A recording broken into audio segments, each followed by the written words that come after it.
Social Zoom Factor, episode 187.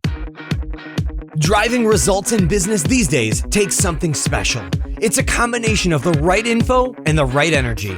Pam Moore has both and is here to help you avoid the pitfalls and guide your business and life by leveraging and integrating social media, powerful branding, and digital marketing.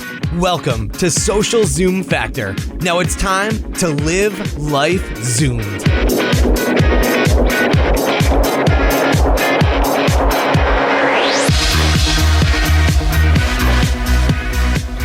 Does your current website or blog got you down? Do you need a better hosting platform to help your business zoom turbo versus speeds that are slow and holding you back? No need to look any further than our partner HostGator. Have an existing site? No worries. They can seamlessly transfer your existing site for free and have you zooming turbo in no time for as little as $4 a month. Check them out at HostGator.com and save 30% on new hosting packages using the coupon code ZOOM, or simply go to socialzoomfactor.com/HostGator.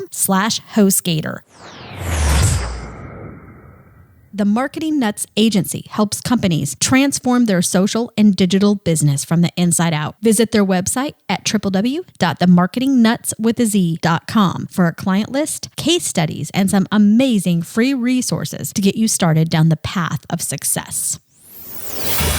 Hey there, Zoomers, and welcome to Social Zoom Factor. This is your host, Pam Moore. All right, today we are continuing a little bit from our last episode, and we're talking about 8 specific ways that you can utilize social media to test your own marketing strategies and tactics. I'm sure many of you can remember the days of building marketing programs, whether that be a direct mail campaign, an email marketing campaign, something you were doing just general branding, a launch, new product launch, new business launch. And remember how long it used to take us to do research? I mean, like months, if not years, working in corporate America. And you didn't really know, like you would do focus groups, we would do some market testing, but we didn't really know until we hit launch on that thing, how people were going to respond to our message. And sometimes it could be one word that they absolutely loved that made the whole campaign go. And then many marketers have experienced issues where one word can make the whole campaign flop. Okay. So that's what we're talking about today. How can we leverage social media marketing to expedite that process, to help our marketing be more impactful, to make sure that our marketing, our messages, our visuals, our video, our audio, our campaigns, our programs, our websites, our blogs, everything that we're doing, that it is better at inspiring and connecting and helping our audience achieve their goals. It's inspire, connect, achieve, because when we help our audience achieve their goals, we achieve our goals by default. We want to inspire our audience to connect with us with the goal of helping them. And when we focus on our audience first, and this is part of a series we've been doing called Welcome to the Inspiration Age, Are You Ready? Okay. When we focus on the needs of our customer, then we need to make sure when we're testing our marketing, when we're testing our messaging, when we're putting programs together, that we're not just throwing social spaghetti and content at the wall and hoping it sticks. Instead, we can leverage social media to better understand our customer, to better understand our market, and to test our marketing before we spend hundreds of thousands, millions of dollars on a campaign or time wasted. So social media is like one big fat focus group that you have access to 24 hours a day. And yes, there is tons of noise out there. So you can easily get lost in the data jungle per se of analytics and tools and people talking and telling you what to do. But at the end of the day, you need to know who your audience is. You need to make sure you are utilizing social and narrowing in on the right areas so it can become a focus group for you, and that you're able to do community research, that you are, maybe tapping into the power of Twitter chats. Why do you think we have Get Real Chat? And we've had that community going for over 5 years. It is an invested focus group that meets every single Tuesday night at 9 p.m. Eastern time. We have people who participate in that Twitter chat, from small startups, somebody dreaming of launching a business, all all the way up to Fortune 10 brands. We've had CEOs, C-level executives, vice president of marketing, all the way down. Okay. So it is a focus group that is available to us 24/7, 365 days of the year. We have a private Facebook group. We have live chats that we do. You can hop onto Periscope and do live streaming and get real-time information on what people are thinking, what they want, what they believe, where they want to go, what they want to do. You can hop on Blab. You can hop on a Google Hangout. You can schedule a video conference or a webinar and invite loads of people. So it's really just out there for you to grab, okay? And you need to understand how you can leverage social media, because you don't want to fall into random acts of marketing. You don't want to fall into random acts of research, right? And I've done a few podcasts talking about how to stomp random acts of marketing. I have a white paper you can go download for 10 tips to stomp your random acts of marketing. Go to socialzoomfactor.com/stomp-the-rams, okay? You can download that white paper. Share it with your executives if you need to, or your team, if you have somebody who's really pushing you toward randomness and you're trying to get them organized going into the new year.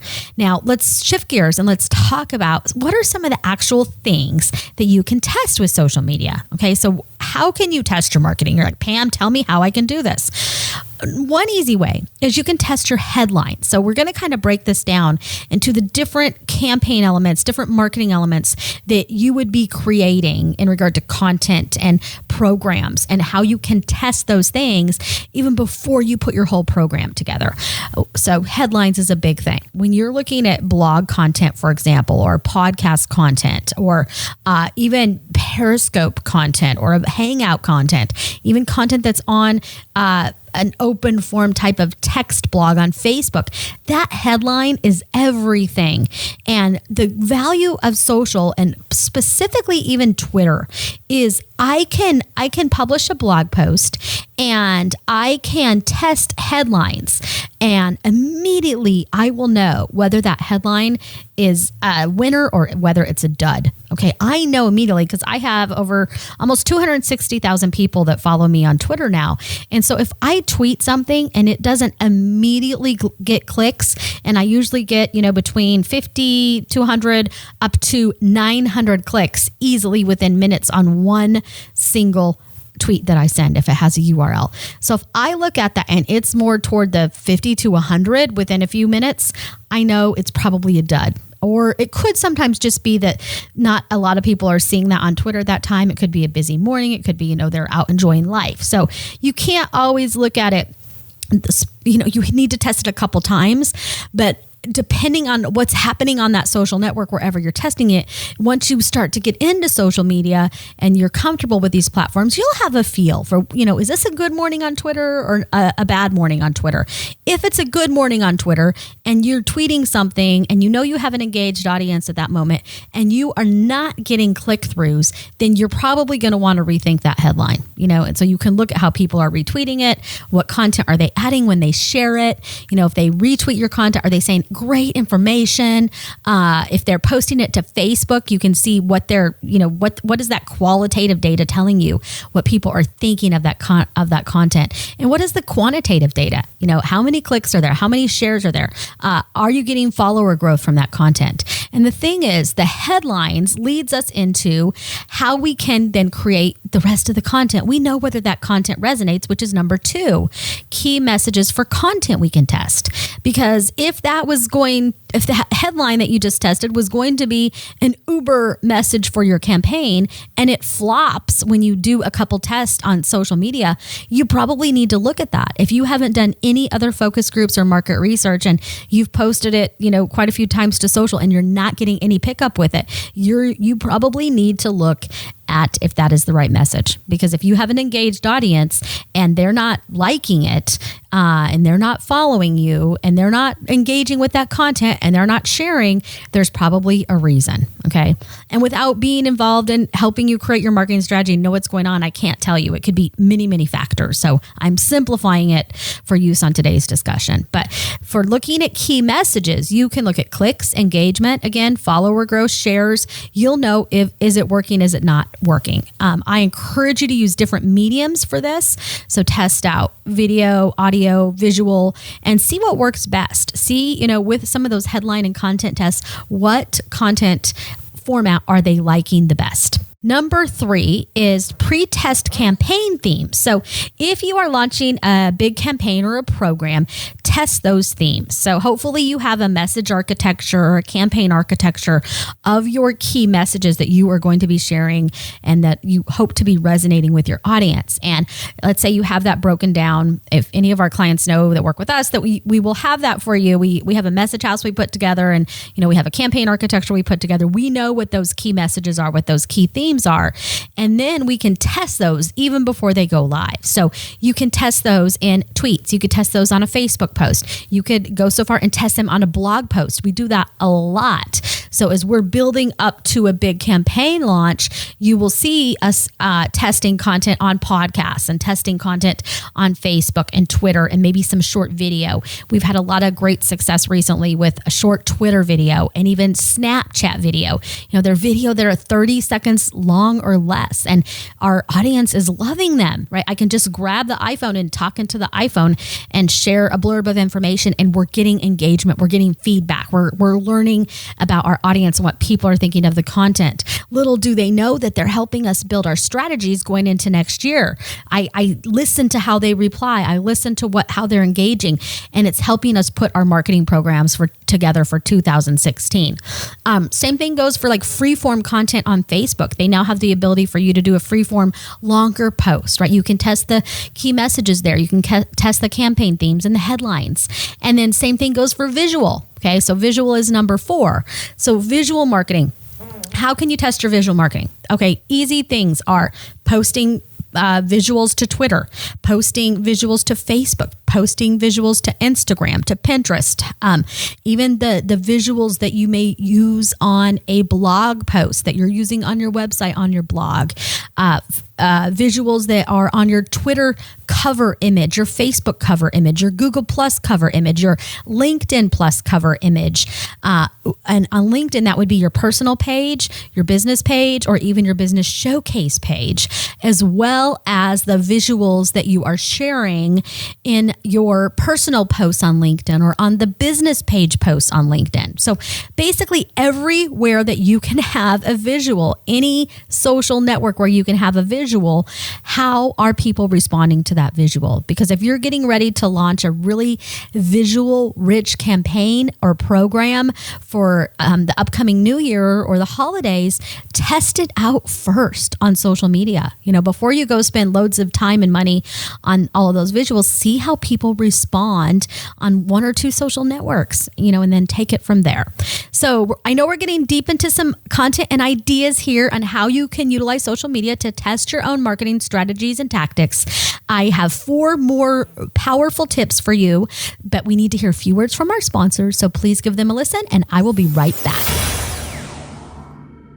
Would you like to get your business zooming turbo online, but don't know where to start? Is website development not your thing? Check out HostGator.com for all of your hosting needs. They have easy one-click WordPress installs or drag and drop website builders. If you need even more help, their website design, setup, SEO, and even managed services can have you zooming in no time. We have been hosting our own and client sites at HostGator for years, and I can personally validate that their service by far beats out their competition. With one little tweet, email, or chat conversation, they are there and ready to help you Zoom or resolve any issues that may come up 24/7, 365 days of the year. HostGator has the capacity to grow with you and scale when and how you need them to without headache or costing you a fortune. Check out HostGator.com today and save 30% on new hosting packages with coupon code ZOOM, or simply go to socialzoomfactor.com/HostGator. Again, that's socialzoomfactor.com/HostGator.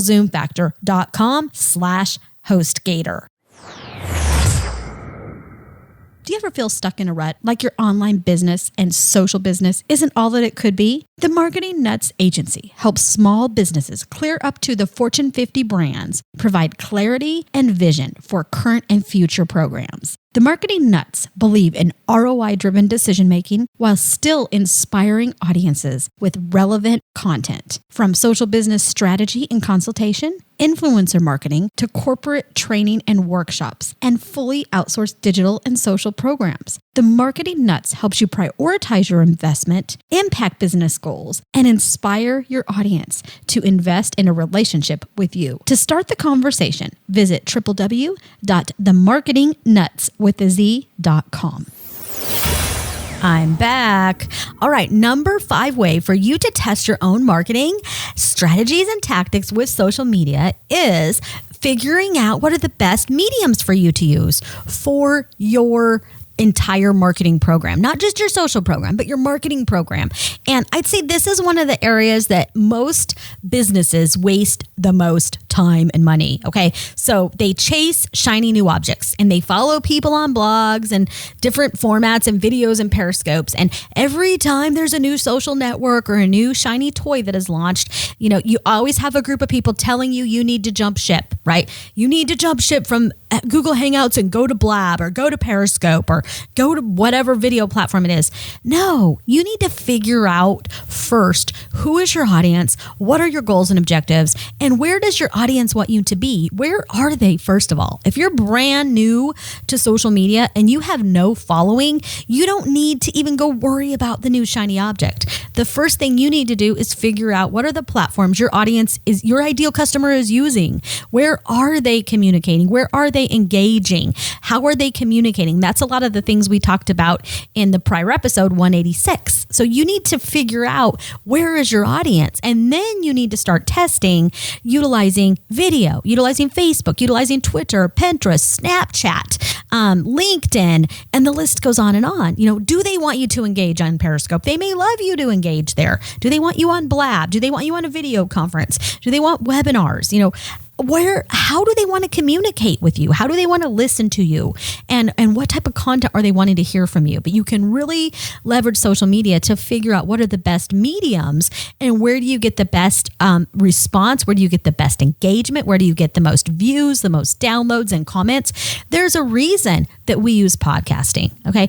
I didn't just jump on podcasting because I wanted to jump on the latest shiny object. We actually really did a crawl, walk, run with podcasting. We did a ton of research before we started it, and we really know our audience and what they want from us. I don't follow the crowd. I don't do what everybody else is doing. You'll see I don't do a ton of interviews on here. Why?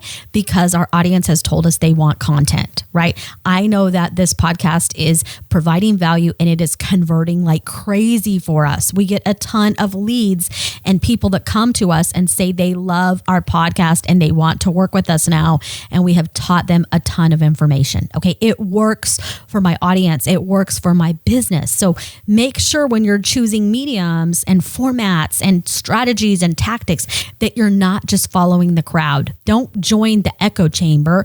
Go join the community where your customers are hanging out. Okay. Don't focus on your competition. Focus on where your audience is, and you will truly rise above your competition. And they'll never know what you're up to. And by the way, you don't have to go tell them everything. You don't have to announce what your strategy is. You don't have to announce why you're doing something. You just go do it. Right. And that's one of the top reasons that many brand leaders and executives are afraid of using social media. They're afraid that their audience and that their competitors are going to know everything that they're up to. Yes, they're going to know more that you're up to. Okay. However, if you do it right, you're going to be able to leapfrog them with the information that you were obtaining in research and how you're getting to market faster. Okay. So I hope that makes sense for you. How you're getting to market more efficiently, how your campaigns can convert sales, how you can generate more leads, how you can improve your sales selling process, how you can better know your customers, better connect with them, better inspire them. If you figure out those things, who cares if your competition's watching you? Because trust me, they're just going to follow everything you're doing in your footsteps. But the thing is, they don't know what your overall strategy is. So let them go ahead and copy you. They don't know what you're doing and why you're doing it and who you're doing it for. Okay. So I always say there's one way to do social media, and that is the way that works for you, your customers, and your business. Tip number 6 is you can measure results of your own posts to Twitter, to Facebook, to Instagram, Pinterest, wherever it may be. And you can do this with the native insights that are inside of every single social network. So be that Facebook, be that Twitter, be that even LinkedIn. You can see how many people have viewed your personal post, how many people have viewed your post on your LinkedIn business page or showcase page. You can actually see insights there on how many clicks and views you are getting and likes as well. But analyzing how your own posts are doing is really important, because you don't want to, as I mentioned earlier, just throw that social content spaghetti on the wall. Every piece of content, particularly when you're starting out, okay, if you are new to this, every piece of content that you are posting is giving you data. Every tweet, every video, every Facebook post, every Instagram post, you have insights that you can learn about your audience. Now, you can also use shortened URLs. So there's tools you can use to do that. Hootsuite will shorten URLs for you. Sprout Social will shorten those. That you can also use services like bit.ly. Most of the social media dashboard and management programs will do that for you. So when you shorten a URL and you have a tracker, it's shortened with a tracker, then you're able to see clicks on that. Now, you'll notice that sometimes you'll get different results, different data. I honestly am not a huge fan of using bit.ly because I get very different data on bit.ly than I do on other platforms. So just figure out what works for you. No, it's not going to be perfect data, but it is going to be a baseline. Google Analytics is really good to analyze your own content and your own posts as well. It's a gold mine. I've done a ton of episodes on this in the past, so I encourage you to go check those out. I have one that I provided you, like top 10 metrics you need to be tracking on Google Analytics. So you should be able to find that on my blog or at socialzoomfactor.com or on iTunes or wherever you're listening to this podcast. And then tip number 7 is you can analyze the best day of the week and the best time for you to publish content. And that's by doing kind of everything I talked about to this point. You need to be looking in the insights. And when you're looking at how people are responding to you, how are they sharing your content? When are they clicking? When are they viewing? When are they downloading? You then know the best days of the week to post content. So for us, I know the days of the week that are the best days for me to post what type of content. Okay. And some of that comes from my 20 plus years working in this space. I know what C-level executives like to read on a Monday. I know what they like to read on a Friday. It's two very different pieces of content. I know the days of the week that they want to open an email from me, that it is curating content that we have provided or content from the industry. Okay. You need to know the best time to publish. I know what are the top times for me to publish during the day, whether that be to Facebook, Twitter, LinkedIn, Instagram. I know when it's a waste of time. So as you start to provide insights and pull the insights from these social networks, you're going to know what are the best times for you to publish and what are not. So then during those times that are not the best times to publish and engage, you're able to truly work on your business, because the goal is not to be posting content to social media 24 hours a day and just hoping things stick. We want to truly be optimizing every single post that we are publishing and making sure it's hitting our audience at the best possible time, and that it is providing the highest value that we possibly can and helping us achieve our business goals. Because at the end of the day, we want to achieve our business goals. We want to help our audience achieve their business goals. And if we don't take the time to align social to our business goals and figure these things out, it's all for nothing. Okay. Tip number 8, last but not least, is the impact of different mediums and different changes, different call to actions that you incorporate into your posting. Okay. So what I mean by this, what are things that you're doing? And I'll list these off for you. How are they impacting the results and the success of each of your posts on these social networks or on your blogs? So let's say, is tagging helping you or hurting you? So if you're tagging people in a Facebook post, on an Instagram post, is that, or Twitter even now, is that helping you or hurting you? Are you tagging other brands? Is using URLs hurting or helping you? Can you answer that question? If you've been doing social media for any time, do you know if utilizing URLs in your tweets is hurting or helping you? Is utilizing URLs on posts on Facebook hurting or helping you? I know that answer for my business, and we tweak how we present content, and we vary that because of that data. Is using hashtags hurting or helping you? Is using different call to actions, different offers, different events, different milestones? What type of pages you're pushing people to? What type of landing page is it? What is the action you're asking people to take? Because I truly believe people like to be told what to do. They want to know whether they need to listen to something, to read something, to watch something, to sign up for something, to download something. So don't be afraid to inspire them to take an action. That's what we should be doing. And I've done several blog posts on this, on how to inspire action, how to drive action, how to convert sales, how to drive people closer to your business. Okay. Don't be afraid. That should be a top goal of yours. And then you can look at mediums such as audio and visual and text and live stream. How are those different mediums impacting the way people are engaging with you, the way people are sharing content, the way that they're liking, or the way that you're converting sales from those different forms of content? Okay, so look at the impact of the different mediums and the actions for which you are posting, and the actions you're inspiring people to take within that content. So there you have it in a nutshell. I have 8 tips. I have provided you 8 different ways that you can test your own marketing strategies and tactics utilizing social media. I know this was a ton of content. You may need to listen to this one again if you're just learning this. I have a lot of people who have told me several podcasts on these type of topics. They've listened to it several times. They've even told me that they've played it in a group setting, in a conference room, and they've listened to it and kind of broke it down. So I will be providing some more resources on this over the coming months, where we have some classes that we're launching next year. I encourage you to sign up, download some of our white papers, our resources that I've mentioned here. And I have a ton of content and time that I've invested. I hope that this content is valuable for you. I hope that it helps you, inspires you. Have an amazing rest of your day and week. That is a wrap. If you're ready to Zoom your business and Zoom your life, then don't let the end of this episode be the end of your journey. Visit socialzoomfactor.com/Zoom for incredible free resources and guides. And be sure to join the Social Zoom Factor mailing list so you never miss an episode. We'll see you next time on Social Zoom Factor.